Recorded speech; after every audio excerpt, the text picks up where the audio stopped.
भारत के माननीय उपराष्ट्रपति श्री जगदीप धनखड़ जी, प्रधानमंत्री श्री नरेंद्र मोदी जी, लोकसभा अध्यक्ष श्री ओम बिरला जी, राज्यसभा के उपसभापति श्री हरिवंश जी, राज्यसभा में सदन के नेता श्री जगत प्रसाद नाडा जी, राज्यसभा में विपक्ष नेता श्री मल्लिकार्जुन खड़गे जी, संसदीय कार्य मंत्री श्री किरेन रिजिजू जी, लोकसभा में विपक्ष नेता श्री राहुल गांधी जी, माननीय सांसदगण और प्यारे देशवासी, संविधान दिवस के पावन अवसर पर आप सभी के बीच आकर मुझे हार्दिक प्रसन्नता हो रही। संविधान हमारे देश का सबसे पवित्र ग्रंथ है। आज हम सब एक ऐतिहासिक अवसर के भागीदार भी बन गए हैं और साक्षी भी। 75 वर्ष पहले संविधान सदन के इसी केंद्रीय कक्ष में आज ही के दिन संविधान सभा ने नवस्वाधीन देश के लिए संविधान निर्माण का बहुत बड़ा कार्य संपन्न किया था। उस दिन संविधान सभा के माध्यम से हम भारत के लोगों ने इस संविधान को अपनाया, अधिनियमित किया और आत्मार्पित किया था। हमारे संविधान हमारे लोकतांत्रिक गणतंत्र की सुदृढ़ आधारशिला है। हमारा संविधान हमारे सामूहिक और व्यक्तिगत स्वाभिमान को सुनिश्चित करता है। आज कृतज्ञ राष्ट्र की ओर से मैं संविधान सभा के सदस्यों और कर्मियों को श्रद्धांजलि अर्पित करती हूँ। ये देश का सौभाग्य है कि संविधान सभा के अध्यक्ष डॉक्टर राजेंद्र प्रसाद ने तथा प्रारूप समिति के अध्यक्ष डॉक्टर बाबा साहेब अम्बेडकर ने संविधान निर्माण की यात्रा का मार्गदर्शन किया। बाबा साहेब अम्बेडकर ने प्रगतिशील और समावेशी सोच की छाप हमारे संविधान पर अंकित किया है। संविधान सभा में बाबा साहेब के ऐतिहासिक संबंधों से ये तथ्य स्पष्ट होता है कि भारत लोकतंत्र की जननी है। अपने लोकतंत्र पर गौरव की इसी भावना के साथ आज हम सब इस विशेष अवसर पर एकत्र हुए। ये अवसर संविधान सभा की 15 महिला सदस्यों के योगदान को स्मरण करने का भी है। हमें उन अधिकारियों के अमूल्य योगदान को भी याद रखना चाहिए जिन्होंने नेपथ्य में रहकर काम किया। उनकी कार्यनिष्ठा ने संविधान निर्माण की प्रक्रिया को सुचारू रूप से आगे बढ़ाया। उनमें प्रमुख भूमिका श्री BN राव की थी, जो संविधान सभा के संवैधानिक सलाहकार थे। मैं संविधान सभा के सचिव श्री HBR अंगगर, संयुक्त सचिव श्री SN मुखर्जी और उप सचिव श्री जुगल किशोर खन्ना को भी उल्लेख करना चाहूंगी। माननीय सांसदगण, स्वतंत्रता के 75 वर्ष पूर्ण होने पर मैं सभी देशवासियों ने आजादी का अमृत महोत्सव मनाया। आगामी 26 जनवरी को हम अपने गणतंत्र की 75वें वर्षगांठ मनाएंगे। इस तरह के समारोह हमें अब तक की यात्रा का अवलोकन करने और आगे की यात्रा की बेहतर योजना बनाने के अवसर प्रदान करते हैं। ऐसे समारोह हमारी एकता को मजबूत बताने की तथा ये दर्शाते हैं कि राष्ट्रीय लक्ष्यों को प्राप्त करने के प्रयासों में हम सब एक साथ हैं। हमारे स्वाधीनता संग्राम के दौरान अनेक महान विभूतियों ने हमारे राष्ट्रीय आदर्शों को रेखांकित किया था। हमारी संविधान सभा में हमारे देश की विविधता को अभिव्यक्ति मिली थी। संविधान सभा में सभी प्रांतों और क्षेत्र के प्रतिनिधियों की उपस्थिति से अखिल भारतीय चेतना को शोर मिला था। संविधान सभा के वाद विवाद तथा सदस्यों के संबोधनों में हमें संविधान निर्माण की प्रक्रिया के साथ साथ अपने देश के बारे में गहरी जानकारी प्राप्त होती है। आज जिन पुस्तकों का विमोचन किया गया तथा जो शॉर्ट फिल्म्स दिखाई गई, उनमें लोगों को हमारे संविधान निर्माण के गौरवशाली इतिहास का परिचय प्राप्त होगा। एक अर्थ में भारत का संविधान कुछ महानतम मेधावी लोगों द्वारा लगभग 3 वर्षों के विचार विमर्श का परिणाम था, लेकिन सही अर्थ में ये हमारे लंबे स्वाधीनता संग्राम का परिणाम था। उस अतुलनीय राष्ट्रीय आंदोलन के आदर्शों को संविधान में अत्यंत महत्वपूर्ण स्थान दिया गया। उन आदर्शों को सुस्पष्ट और संक्षिप्त रूप से संविधान की प्रस्तावना में व्यक्त किया गया है। ये आदर्श है न्याय, स्वतंत्रता, समता और बंधुता। ये आदर्श सदियों से भारत को परिभाषित करते हैं। संविधान की प्रस्तावना में उल्लिखित आदर्श एक दूसरे के पूरक है। समग्र रूप से ये सभी आदर्श ऐसा वातावरण उपलब्ध कराते हैं जिसमें हम नागरिक को फूलते फलते समाज में योगदान देने तथा साथी नागरिकों की मदद करने का अवसर मिलता है। माननीय संसदगण, संविधान की भावना के अनुसार कार्यपालिका, विधायिका और न्यायपालिका का यह दायित्व है कि वे सामान्य लोगों के जीवन को सुगम बनाने के लिए मिलजुल कर काम करें। संसद द्वारा पारित किए गए अनेक अधिनियमों से जन आकांक्षाओं को अभिव्यक्ति मिली है। देश के आर्थिक एकीकरण के लिए स्वतंत्रता के बाद का सबसे बड़ा टैक्स सुधार गुड्स एंड सर्विसेज टैक्स को के रूप में किया गया है।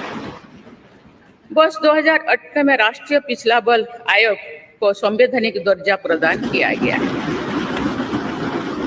वुमेन लेड डेवलपमेंट की सोच को यथार्थ रूप देना सामाजिक न्याय के संवैधानिक आदर्शों को प्राप्त करने के लिए अनिवार्य है।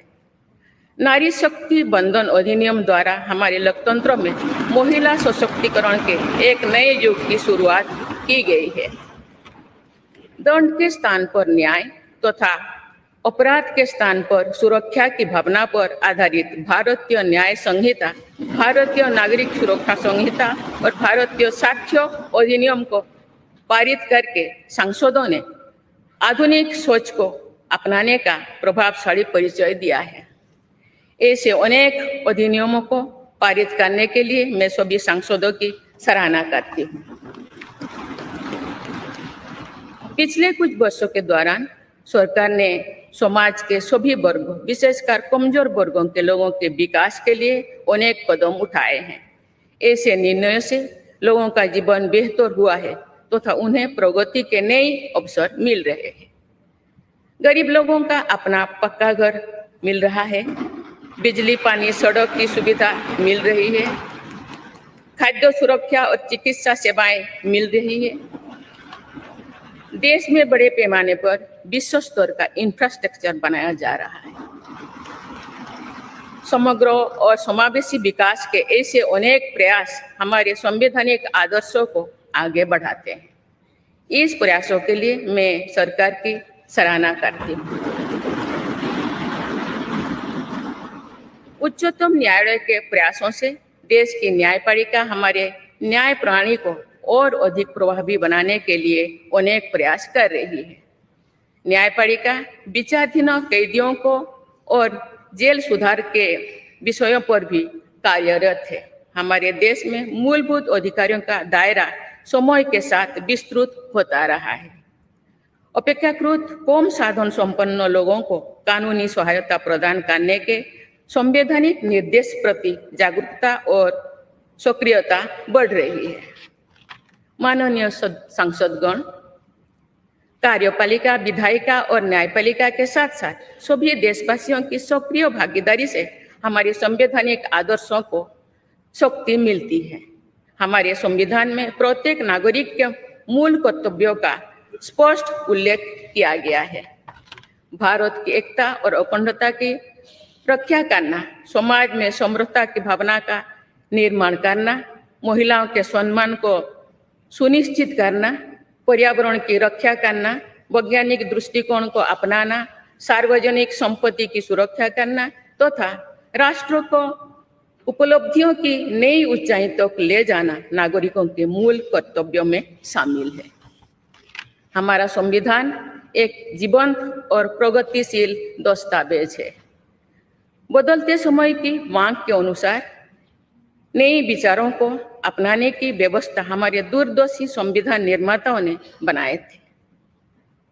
हमने संविधान के माध्यम से सामाजिक न्याय और समावेशी विकास के अनेक बड़े लक्ष्यों को प्राप्त किया है।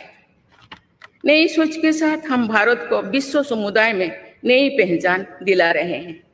हमारे संविधान निर्माताओं ने भारत को अंतर्राष्ट्रीय शांति और सुरक्षा को मजबूत बनाने में महत्वपूर्ण भूमिका निभाने का निर्देश दिया है। आज एक अग्रणी अर्थव्यवस्था होने के साथ साथ हमारा देश विश्व बंधु के रूप में ये भूमिका बेखूबी निभा रहे हैं। हम विश्व समुदाय में उपलब्ध अच्छे विचारों विनम्रता के साथ आत्मसात करने के लिए भी तत्पर रहते हैं। देश की जरूरतों के मुताबिक उत्कृष्ट विचारों और पद्धतियों को अपनाने की इसी भावना का उदाहरण हमारे संविधान निर्माताओं ने प्रस्तुत किया था। संविधान सभा के दूरदर्शी सदस्यों ने हमें एक प्रेरणादायक संविधान दिया जो अन्य देशों के लिए भी एक आदर्श साबित हुआ है। संविधान सभा के अध्यक्ष और मेरे प्रतिष्ठित पूर्ववर्तियों में सर्वप्रथम डॉक्टर राजेंद्र प्रसाद ने वर्ष 1949 में आज ही के दिन अपने भाषण में एक विचार व्यक्त किया था कि संविधान को जीवंत बनाए रखना उन लोगों पर निर्भर करता है जो उसका संचालन करते हैं। उन्होंने ये भी कहा था कि कई चीजें जो संविधान में नहीं लिखी जा सकती उनका संचालन परंपराओं के आधार पर किया जाता है। उन्होंने ये अपेक्षा व्यक्त की थी कि हमारा देश आवश्यक सामर्थ्य अर्जित करेगा और समुचित परंपराएं विकसित की जाएगी। मैं पूरी विश्वास के साथ कह सकती हूँ कि लगभग 3/4 सदी के संवैधानिक यात्रा के दौरान हमारे देश ने उन क्षमताओं को अर्जित करने और आर्थिक परंपराओं को विकसित करने में उल्लेखनीय सफलता प्राप्त की है। हमने जो अनुभव प्राप्त किए हैं आने वाली पीढ़ियों को उनसे अवगत कराया चाहिए। वर्ष 2015 में सरकार द्वारा 26 नवंबर को संविधान दिवस के रूप में मनाने का निर्णय लिया गया। तब से प्रत्येक वर्ष मनाए जा रहे संविधान दिवस के समारोह से हमारे युवाओं में देश के बुनियादी दस्तावेज यानी संविधान के विषय में जागरूकता बढ़ाने में मदद मिली है। संविधान के प्रति युवाओं में उत्साह को देखकर हम सब देश के भविष्य के प्रति आश्वस्त हो सकते हैं। मैं सभी देशवासियों से अनुरोध करती हूँ कि वे हमारे संवैधानिक आदर्शों को अपने आचरण में डालें, मूल कर्तव्यों का पालन करें तथा वर्ष 2047 तक विकसित भारत के निर्माण के राष्ट्रीय लक्ष्य के प्रति समर्पण के साथ आगे बढ़े। मैं संविधान दिवस के अवसर पर सभी देशवासियों को बधाई देती हूँ। आप सभी को मेरा शुभकामनाएं। धन्यवाद। जय हिंद, जय भारत।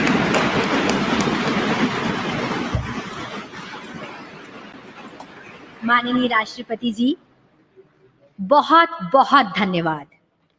अब हम आपसे विनम्र अनुरोध करते हैं कि आज के इस विशेष अवसर पर आप पूरे राष्ट्र के साथ उद्देशिका का वाचन करने की कृपा करें। आप सभी से भी सादर अनुरोध।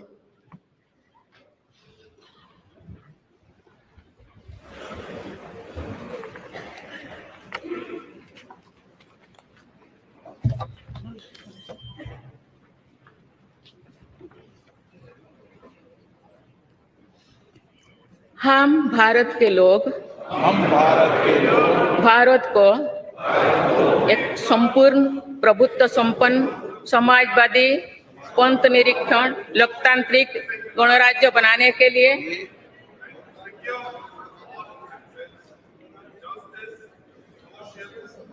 जो था उसके समस्त नागरिकों को तथा उसके समस्त नागरिकों को सामाजिक, आर्थिक और राजनैतिक न्याय, विचार, अभिव्यक्ति, विश्वास, धर्म और उपासना की स्वतंत्रता, अभिव्यक्ति, विश्वास, धर्म और उपासना की स्वतंत्रता, प्रतिष्ठा और अवसर की समता प्राप्त करने के लिए प्रतिष्ठा और अवसर की समता करने के लिए तथा उन सब में व्यक्ति की गरिमा तथा में व्यक्ति की गरिमा और राष्ट्र की एकता और अखंडता सुनिश्चित करने वाली बंधुता बढ़ाने के लिए बढ़ाने वाले दृढ़ संकल्प होकर अपनी इस संविधान सभा में आज तारीख 26 नवंबर 1949 ईस्वी को 26 नवंबर 1949 ईस्वी को एतद द्वारा इन संविधान को अंगीकृत, अधिनियमित और आत्मार्पित करते हैं।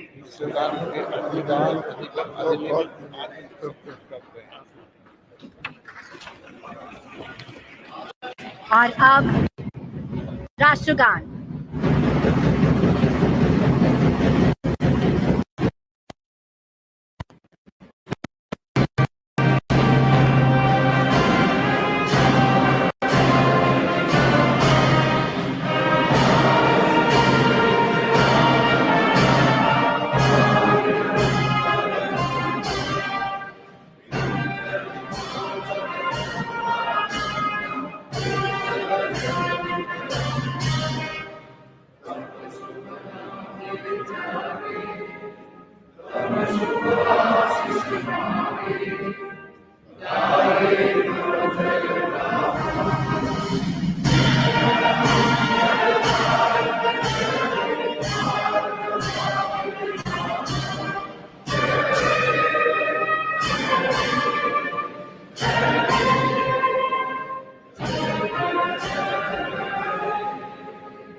भारत माता की जय। Thank you. जय।